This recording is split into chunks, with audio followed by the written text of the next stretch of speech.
When I was 5 years old, I threw out my coloring books and crayons. I'd had it. That was the last time I was gonna hear, "You're never gonna be an artist." I was 5 years old. Really? I'm never gonna be an artist?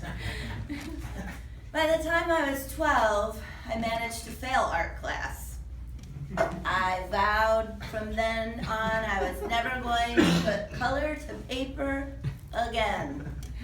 I was going to be an inveterate non-drawer. Flash forward 45 years when I move in with my current roommate and friend, Deborah. Everywhere you look in her house, there were big, bold, beautiful paintings.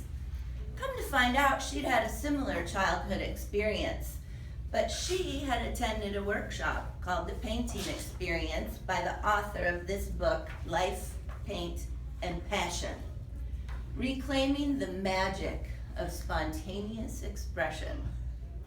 I wanted to go to this. As luck would have it, it was coming to Orlando. It was $400. $380 outside of my budget. But I was meant to go. At the very last minute, a very wealthy lady couldn't go and told me I could have it for free. I was going to the painting experience. Friday night comes, I go into the Orange Studio up on 1792 in Orlando. It's this stark, empty, garage-like building, and it can hold 300 people. Our 12 stations for the people that weekend were like off in this corner over here, and they looked really tiny as we looked over there at it. We got our instructions. There were only a few of them. 1, complete silence. There's to be no talking, no music, nothing during the painting.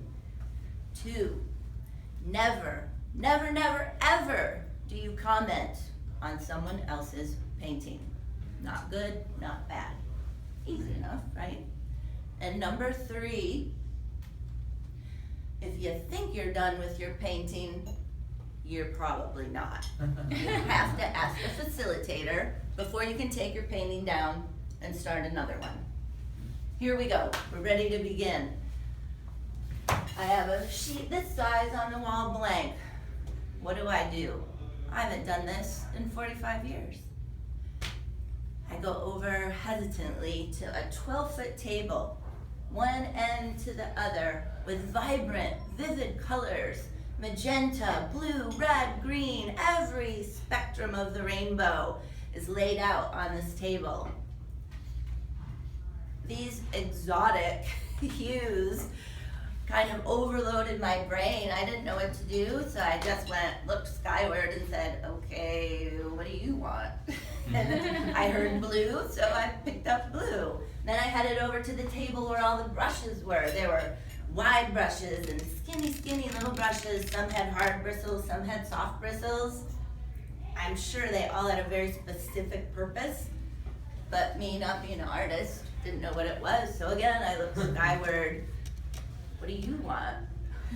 And I heard the medium brush. So I get my brush, my paint, and I go over, and by the end of the first night, this is what I had come up with. For some reason, my inner being or spirit likes to start with these swirl hurricane things, and then by the end of the night, an actual object had started to appear, and that's how it usually works for me now when I do it. It's swirls of color, and then something will appear.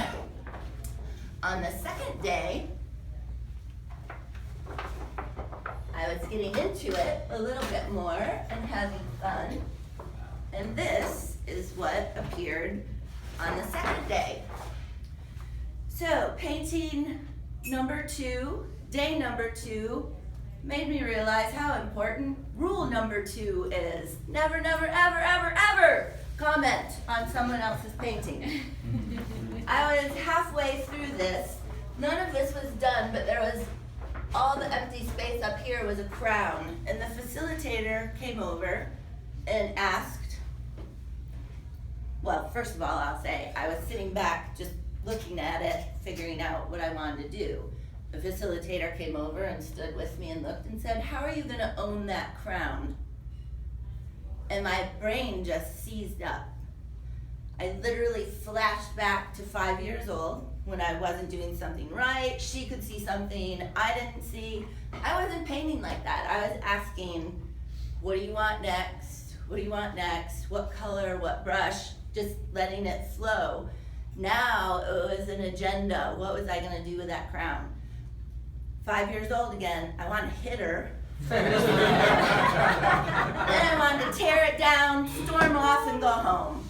But I didn't. It took me all the next day, but that's what I got the next day. We ended up getting paintings at home, but after that weekend, after being for 3 days out of my left analytical brain and into my right brain, I was feeling really free and floating, which is why we got the paints and the papers to do it at home. And this is the last one that I did at home, which if you're close to it like I was when I was doing it, it didn't look like anything. But when I stood back and looked at it, it looked like a lady with maybe a baby in her belly inside the world, or an apple, and I loved it. I was surprised, delighted. It was the first thing I'd ever done that I really, really loved, and it seemed like a piece of art to me, but I didn't really do it, actually. Just kept asking, what next, what now? And there it was. If you don't think that you're an artist, I would disagree. I think everybody has an artist within them. It may never make it to a museum. Nobody might ever buy that. Might not ever be in an art gallery, but it is uniquely mine, and whatever you would do would be uniquely yours. I think if we go through life, it seems to me it's a big, giant artwork, our own lives. And if we just sit back and ask our higher power or our spirit, what next, what now, I think we'll be surprised and delighted at the magnificent creation that it makes. Thank you.